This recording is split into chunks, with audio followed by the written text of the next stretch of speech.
popular mind that's often associated with the Dominican priest, Matthew Fox, who got a lot of publicity when he was silenced by his order and by the Vatican. Matthew Fox is very interested in creating a positive kind of spirituality for us. The way he's gone about it has touched a lot of responsive chords in people. So my interest, though, is in the process of spiritual growth. I don't mean this as a seminar on Fox. I mean, I'm going to be drawing on his ideas sometimes.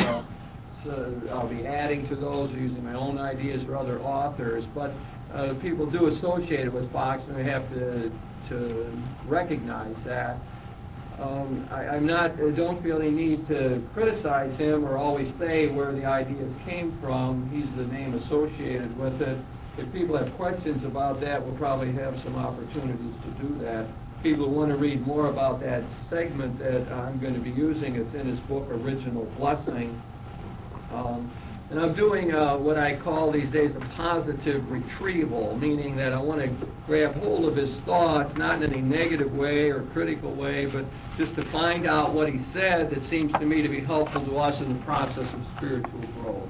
And that's the whole purpose of the day, is to see how this creation spirituality could help you and me grow and develop, become better Christians, more effective beings, and so on. There is, of course, a split to all of this, and there's a feeling that the spirituality that we have had past is not always effective, that it's been negative, repressive, so on, and therefore we need a more positive approach.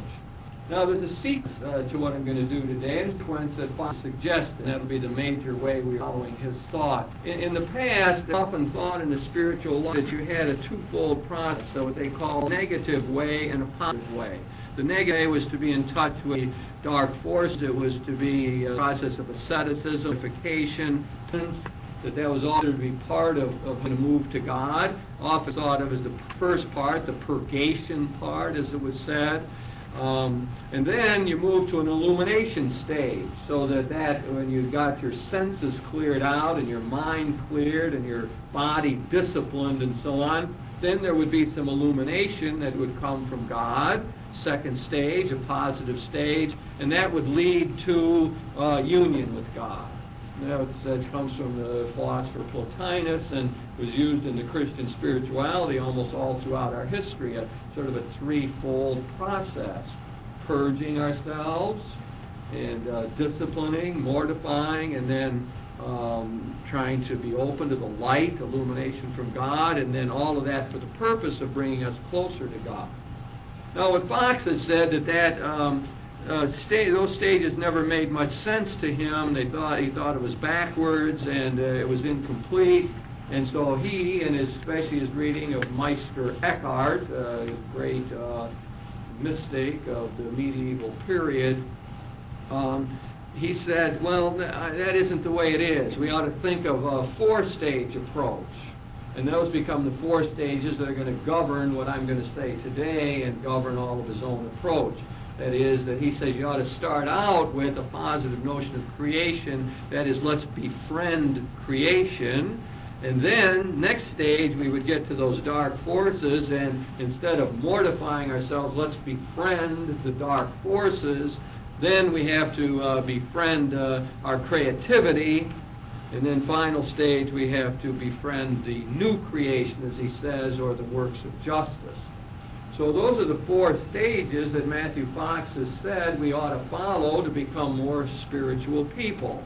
And I mean, there's a lot to be said for it. It's not a final schema or the only way of doing it. There's certain positive approaches to it or values to it that I think are worth pursuing.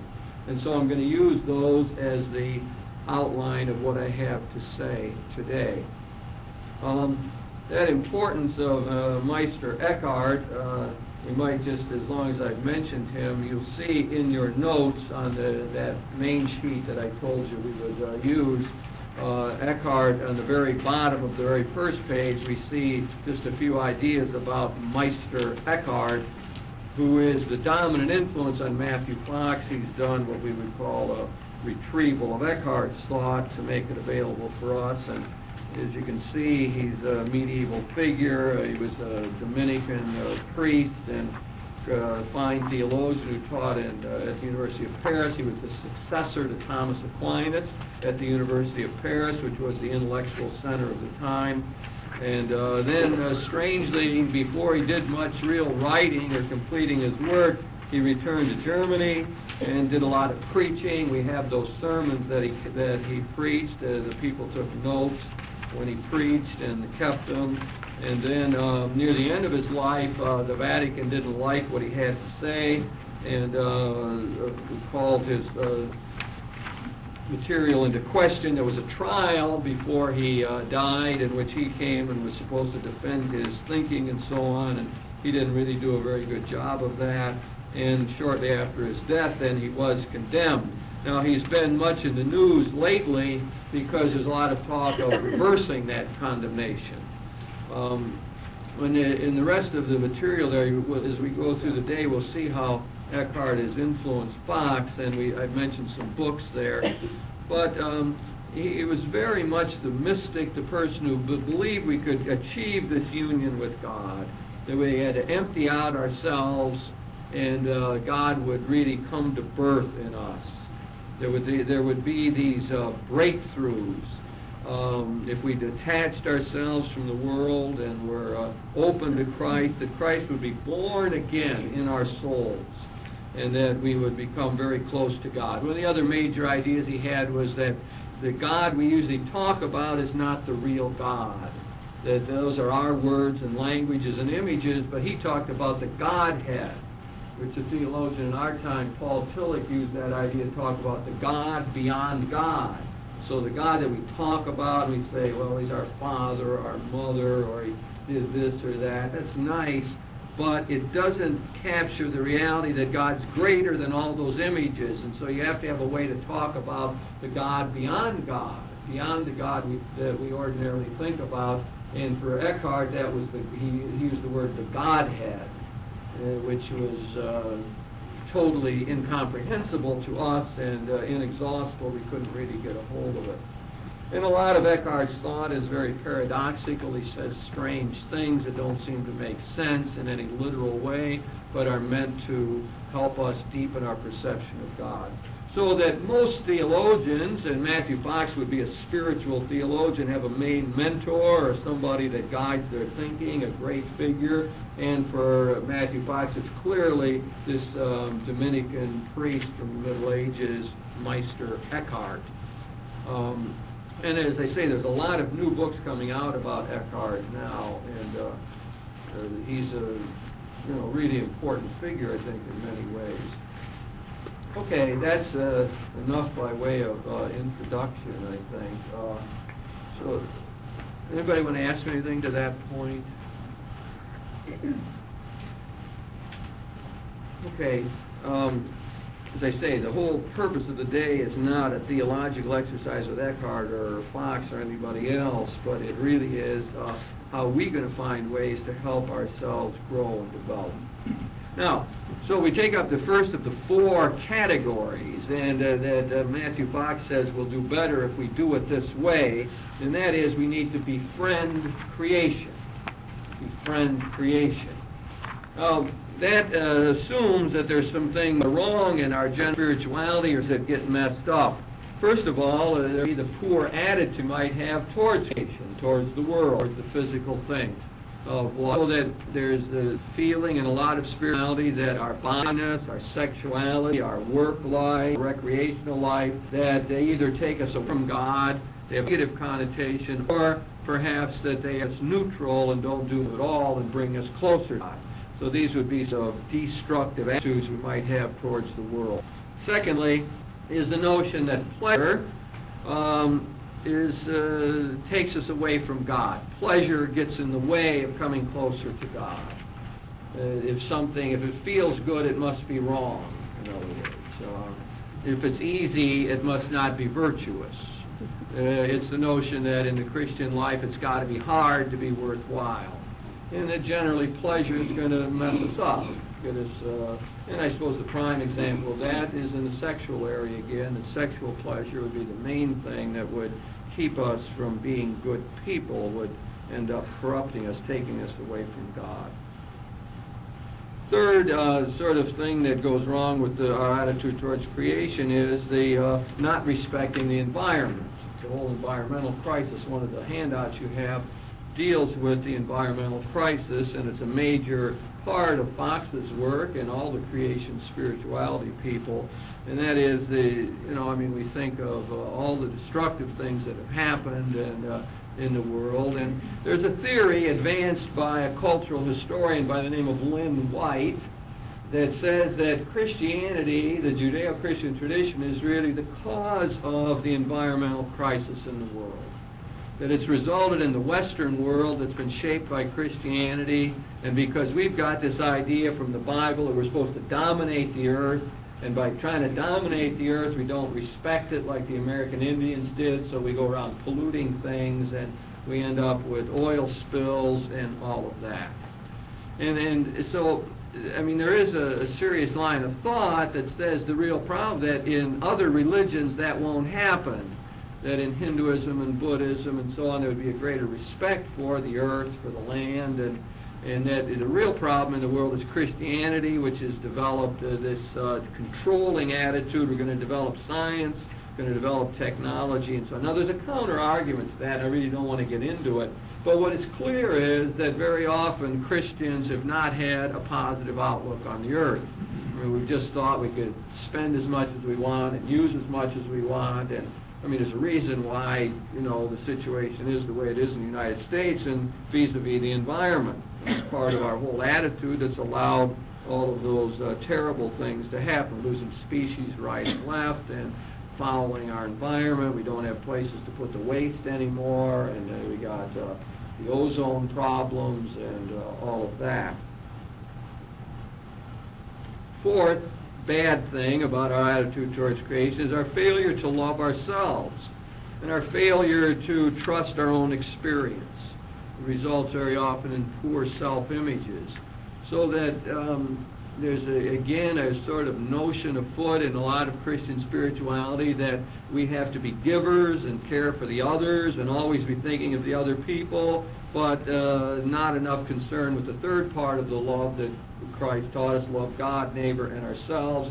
So very often people fail to love themselves properly, fail to take care of their own needs, fail to take care of their personal growth, and very often these are very good people who are running around all the time doing for others, taking care of others, making the world better, but who eventually run out of gas or get burned out or end up feeling as though they've been betrayed in one way or another because they've been so generous.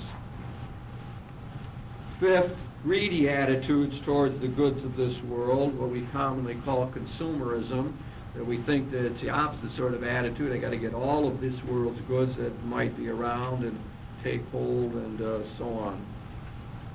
Obvious kind of problem. The world of advertising helps sets it up that way, that there's scarcity, we're going to run out of things. And I suppose the self-examination there is how much are we influenced by that? I mean, you can say that's, I don't like those ads, or I'm trying to not be a consumer in those terms, but how much does that seep into our thinking and become part of our general approach to life?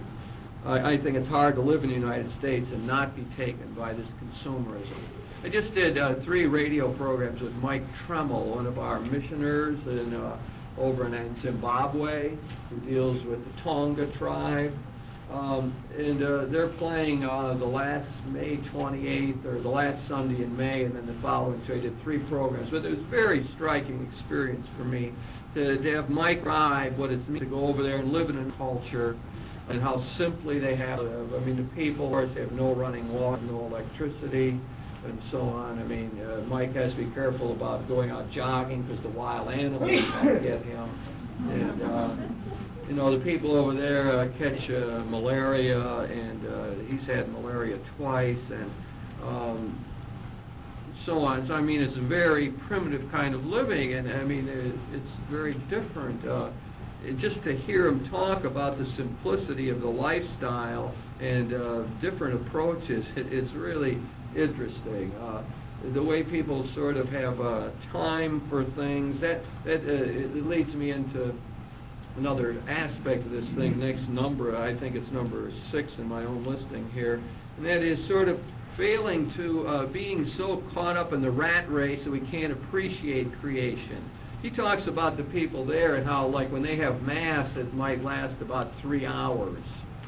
No one's in a hurry. When they go to visit the sick, you can't visit 5 sick people in a day, because when you go, the whole community goes to visit the sick person. Everyone stands around and is there. It takes hours and hours to visit one sick person, because the whole community does it. There's a lot of attention to the person. And he's talking about, people are always, the pace is moving so slowly. For him to come back from that culture into our culture, it's really quite amazing.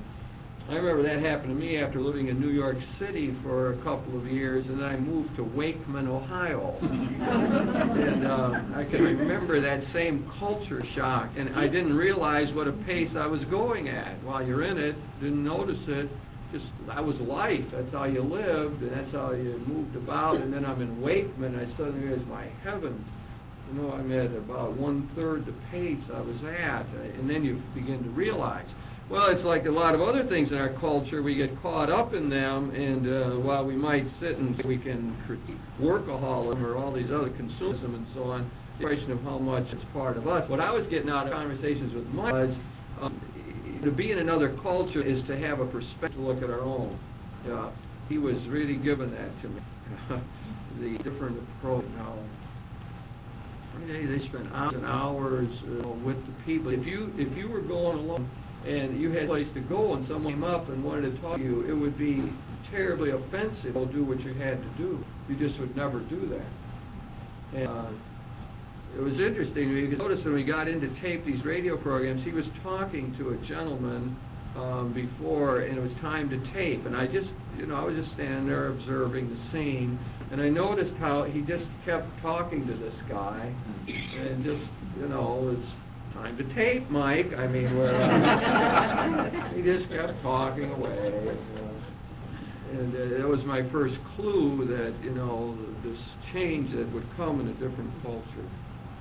Seventh and finally, what Fox considers to be the root of all of our problems, what he calls the real original sin, is what he calls dualism.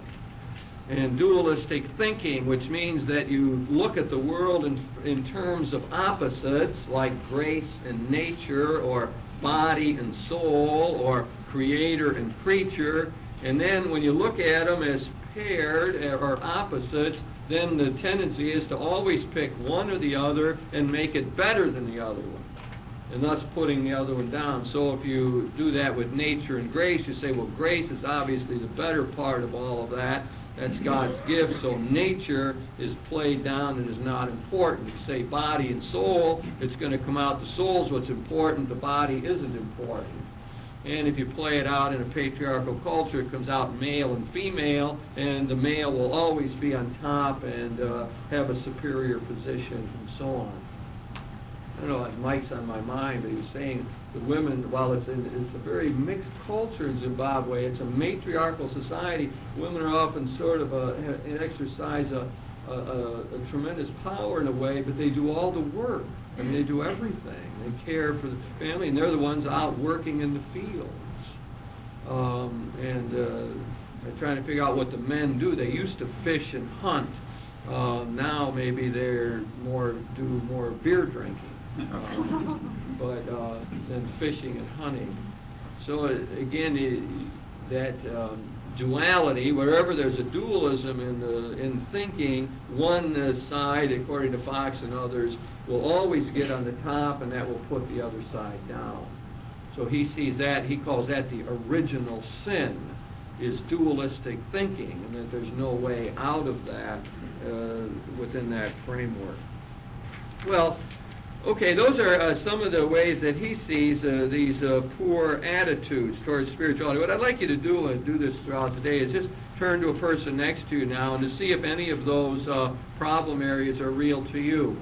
Workaholism, consumerism, what did I say? Poor attitudes towards our bodies and the world, poor attitudes towards pleasure, poor attitudes towards the environment, failing to trust our own experience, consumerism, workaholism, dualism. Any of those make ring any bells with you? Why don't we just take a couple minutes to do that? I invite you to turn to a person next to you and I'll talk about that in a minute.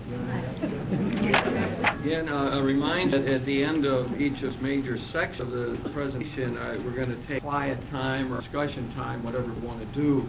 The question is always, then, well, can I personally friend creation? I mean, how can help me to in the spiritual life? That is the purpose of talking about all these things, to get self-examination, go, how am I going to closer to God, be more responsive to the Spirit, put on the mind of Christ? How am I going to do that, and in relationship to the created world? If I befriend creation, how can I do it, and how will it help me come closer to the Lord? And we see certain problems in that as I've outlined them. Now I want to offer a theological perspective for looking at those problems, and for the theology of creation, which will guide us, and then to try to look at some practical things that might mean for us. So I want to begin by thinking of ourselves as creatures. To say that we are creatures is to say good things about us. When God was making the world, as we find out in the book of Genesis, after he would make something, he'd look down at it and said, that's good. That's very good, or that is good what I've made. But when he made the human beings, males and females, he looked down and he says, that's very good. So God liked his creation. He liked what he did. And it sets it gives us an original importance and dignity. This is Matthew Fox's idea. Before we talk about original sin, we got to talk about original blessing. Thus the title of his book that we're using here. First, you got to talk about goodness before you talk about the evil in the world. Original blessing for him is the creation that God made. He looked down and said, this is good. Looks down on us, says, we are very good creatures. So that makes us the handiwork of God. God is like the potter who has formed us. And it gives us an initial sense of dignity and worth. You can think of ourselves, again, what I'm doing is, as people recognize, we call it a theological anthropology. It's an attempt to understand ourselves religiously. So who are we? First of all, we're made in the image and likeness of God. We've got an essential goodness. We're the handiwork of God. Second thing I would say, way of saying it, is that we're the products of a long evolutionary process. We are, as many thinkers have said, evolution become conscious of itself. Another major teacher in this whole area of creation spirituality is one of my professors at Fordham, Thomas Berry, a priest and a Passionist priest and a very great visionary thinker. And Berry says, and I've used this in my other lectures, he says, put your hand in front of you and look at that hand, and then begin to get it into context. And the largest context that you can say is something like this, that God took 20 billion years to make that hand. There's been a 20 billion year process from the beginning of this universe of ours. In an evolving process, it's gradually moved forward and differentiated itself, and there's been greater consciousness until finally we have, at the end of this tremendous long process, we got people who can sit there and put their hand in front of them and say, that's my hand. And that hand of mine is part of this long story. He likes to say that we are stardust become conscious of itself. We carry within us the essential building blocks of the whole universe. So that again is a way of thinking of ourselves. We're products of God's work, and God's been working at it a long time to get us. And that again sets up our dignity and worth. I mean, nothing that's been prepared for 20 billion years can just be cast aside. You can't just say, well, that's nothing. We're too important. All the humans are too important just to cast aside, because God's been preparing for that moment all this time. And then we also say that we are the people who are divinized by grace. That is, God has befriended us. God has come and lived within us. We become temples of the Holy Spirit. God is closer to us than we are to ourselves. Again, our great dignity and importance. And finally, we are interdependent creatures, and meaning that we are linked in with all the other humans who inhabit the earth and all the other humans who went before us, but we're also linked in with the whole material world. Well, we are stardust conscious of itself. We have the same building blocks within us. We come from the earth, products of the earth. We're part of this long evolutionary process. And so that organically links us. That's why we can't just say, well, who cares about those people in Ethiopia? And that's why we can't say, well, who cares about redwood trees? Or who cares about the ocean or the Alaskan area? You can't do that, not just because it'll mess up our world, but because that's us. That's part of us. We're all connected in. There's a bonding that occurs. We talk about that as the work of the Spirit and the work of Christ that keeps us all together. So we are interdependent, and part of that interdependence is that we're part of the world. See, a lot of these thinkers believe is that if you see human beings as sort of distinct from the rest of the world, then we'll always be in danger of saying, well, how are we going to use that world? That world's just here for us. We'll do whatever we want with it. We'll pollute and do everything. It doesn't matter because we control it. But what they want us to do is reverse our thinking and see ourselves as within the whole of God's creation. We're part of it to begin with. We're the conscious part of it. But we're within the process and not above it. Not sitting down looking upon the rest of this inorganic world, but we are connected in with it. Teilhard de Chardin had a lot of good ideas like that. What he thought is that the whole world was inspirited. The whole of creation has a spiritual element, rocks included, and plants and animals. And it sort of is coming to fruition, and it comes to its fullness in us human beings. So we are interdependent. Now all that's a way of saying, who are we in this creation theology perspective? You can see it's a very positive sense of human nature. You know, it emphasizes our dignity and our worth and the importance of guiding this process well. Then, next element in this theology I'm presenting is how we would think about God in all of this. And obviously, God is the creator. He's made this world, and in making it, this God has made the process of life trustworthy.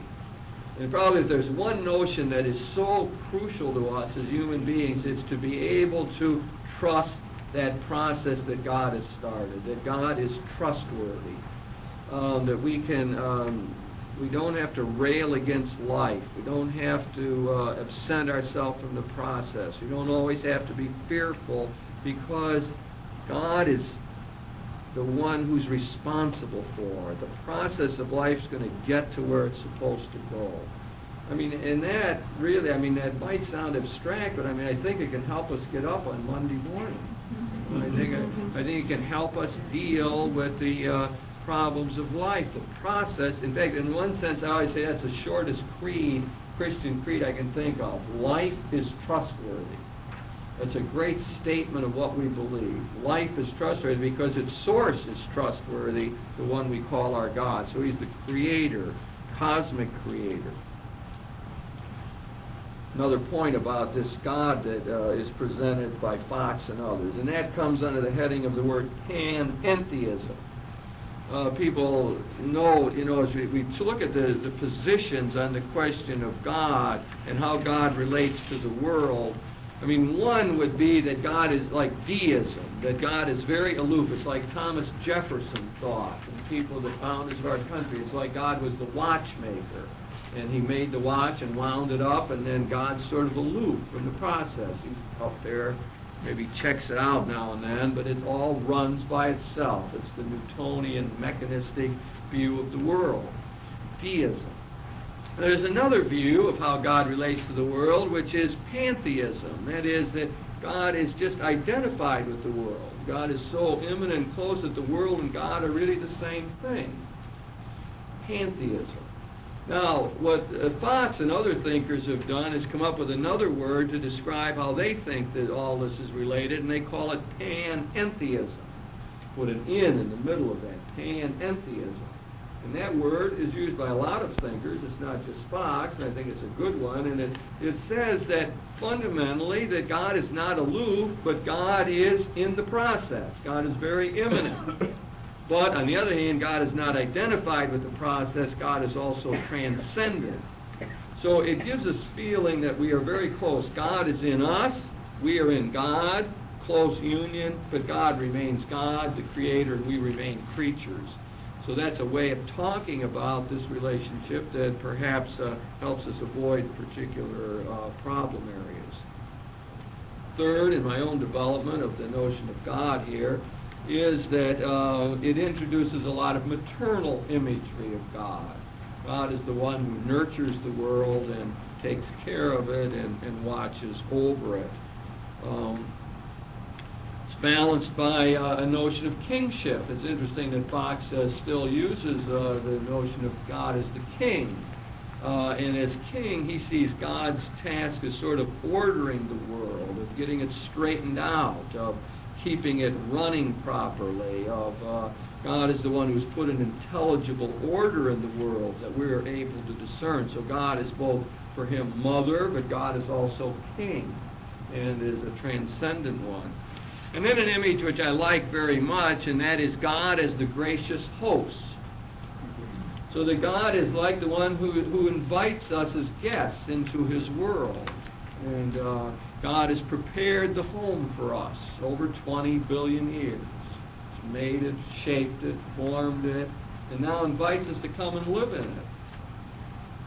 And that the invitation is that we live there as reverent guests, as careful guests, respecting the creation that God has made. That's an image worth thinking about. God is the gracious host, given us this world to come and it's like a home we've been given. And instead of thinking of us as dominating that world, we don't run it, but he's made us stewards of the world. That's another biblical from Genesis that with us we're stewards, and we are to be full stewards of a home God has given us. So, some ways to think about God in this whole process. And then the third element in this theology, so we talked about what we are, human beings, dignity and worth, talked about God as the gracious host, and then to talk about the theology of creation itself. And the great movements here make sure we see creation continuing. So the view of creation is that it's something God did way back at the beginning, maybe the Big Bang 20 billion years ago or whatever, and then it just sort of stops from there. God created it all, and then whatever, still moving some way along the line. But in these theologies, there's a great emphasis on the fact that creation is continuing, that it's an unfolding of God's love for us, that the world is, God's word has been spoken, and God's word echoes throughout all of history and continues to create. And of course, what that sets up is a notion that we are co-creators with God. The Bishop's Economics Pastoral made a big thing out of that. We are co-creators with God. And as again enhances our dignity. We're making this world to be what it will be. We're shaping it. And if we don't do our part, it gets messed up in one way or another. So creation is continuing, an unfolding of God's love and God's word. Secondly, creation is a sacrament of God's presence. There's an incarnation sense of things here. The world reveals God. So some of the poets are there that in the infinite is contained in the grain of sand. Like a lot of Buddhist meditation is along that line to get us to see clearly, a thing to just focus on a flower, just meditate on a flower for hours and hours, weeks, months. And what one is trying to do, at least from my perspective, is to see how that is sacramental, how it's a sign of something deeper, and it's a sign, therefore, of the gracious host who has created it in the beginning. Thirdly, that creation is a blessing from God. The word blessing is a very rich word in the Scriptures. It's God's gift bestowed upon us. And back to the original blessing idea come before any thought of sin or anything like that. And finally, that is the notion of the Sabbath. This is a notion developed by Jürgen Moltmann, a great German theologian, in his book God and Creation. People are going to read about this. That's the best single theological source on the whole creation notion, God in creation. And Moltmann makes a big thing about the Sabbath. There's a whole chapter on the Sabbath. And he says we should take very seriously this idea that God created in 6 days and then rested on the seventh day. That he says we ought to see the Sabbath not as something separate from the rest of the creative process, but a continuation of it and a completion of it. So that the resting in creation is part of the whole creative work of God. It's not like he worked 6 days and then did something totally separate. Well, I'll take a day off and go do something else. But it's like what he does to complete his work is admire it and immerse himself in it and appreciate it, be in it. So God is found in the Sabbath in the creation. And then, well, you can go on with this, and I'm not sure how much you're able to follow all this, but he goes on to then say what the Christians did was to take the Sabbath and then build on the Jewish notion, and for us the Sabbath becomes the first day of the week. It's not the end of a work week, but we've now done something else with it. We've said that Sunday, we've changed it from Saturday to Sunday. We've made Sunday our Sabbath, and we honor the resurrection of Christ on that day, and it becomes the first day, which sort of primes us, gives us our energy and strength, attunes us, gives us the right perspective when we go to celebrate the Eucharist on Sunday. Then we're living out the rest of the week. And that Sabbath celebration is a preparation for what Moltmann calls the eternal Sabbath, when finally all the work will cease and we will be in with God forever. So in one sense, he sees the Sabbath as the key theological idea of understanding this whole on creation, so that at the beginning, rests in his creation, admires it and appreciates it. It's part of a long process. The goodness of creation will finally reach its fulfillment, and we'll have one big Sabbath, one big day of rest, appreciation, and life and enjoyment. And that would be the life of heaven. And of course, you begin to see that that becomes Moltmann's answer to workaholism. It's a whole different approach to all this. So, that's my sense of the theological component in all of this. What I want to do now is to do our one-to-one discussion again. I'm going to invite you to find another partner. We'll do this throughout the day. Where exactly? Well, see if we have any questions that I want to ask about that theology before we get to what it might mean for us.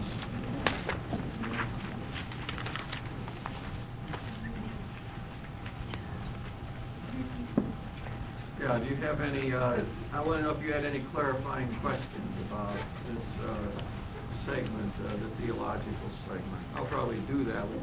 Yeah.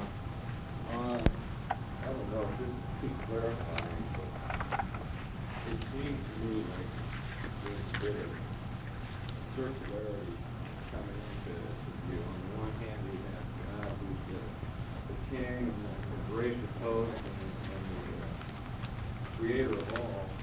And then on the other hand, we have this notion of creation and spirituality. It seems like the two are intertwined in somewhat circular. And then when you look at one, you're also looking at the other.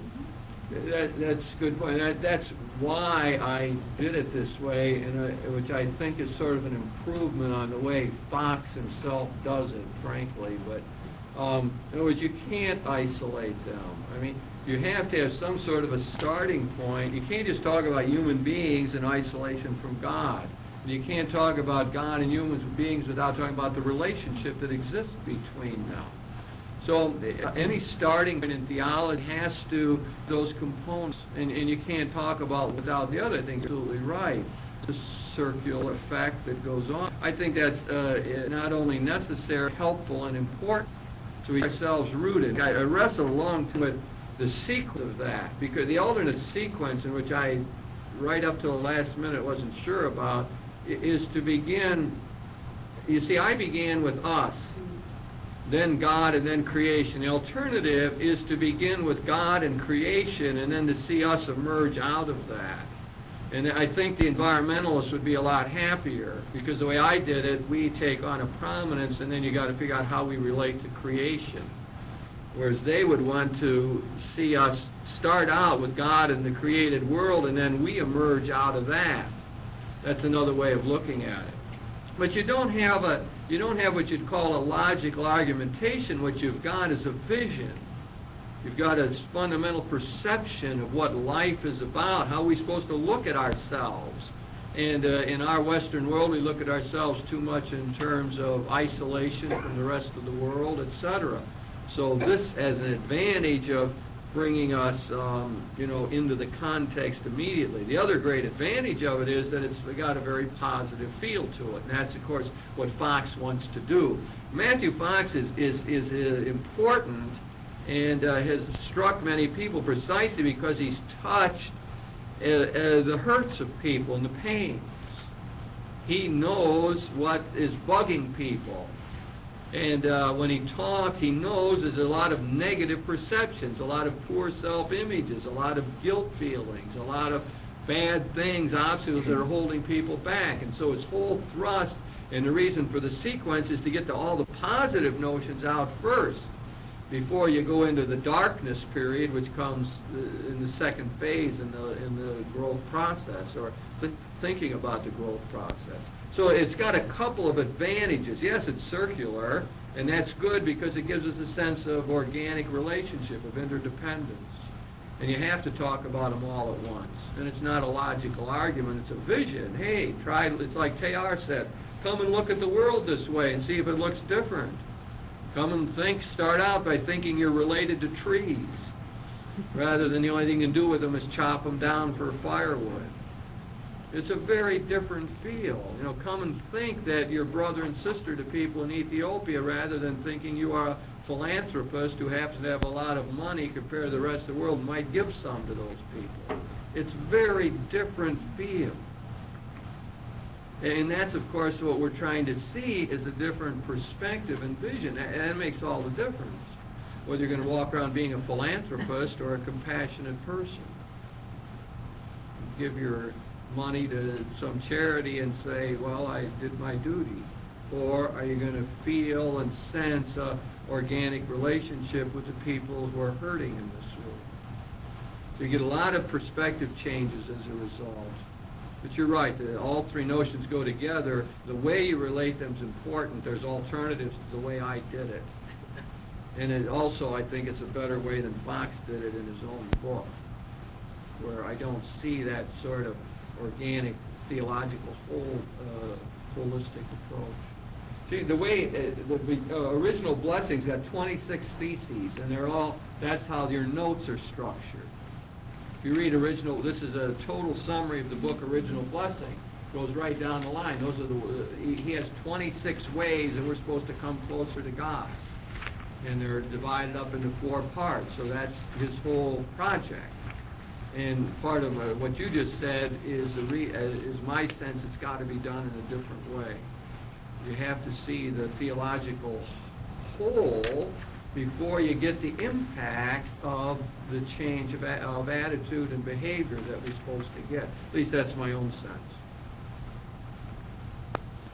From a theological anthropology standpoint, could you talk more about, you mentioned that the free life is trustworthy? Yeah. And I get concerned about that because right now, I don't feel that hypothesis is true right now. Yeah.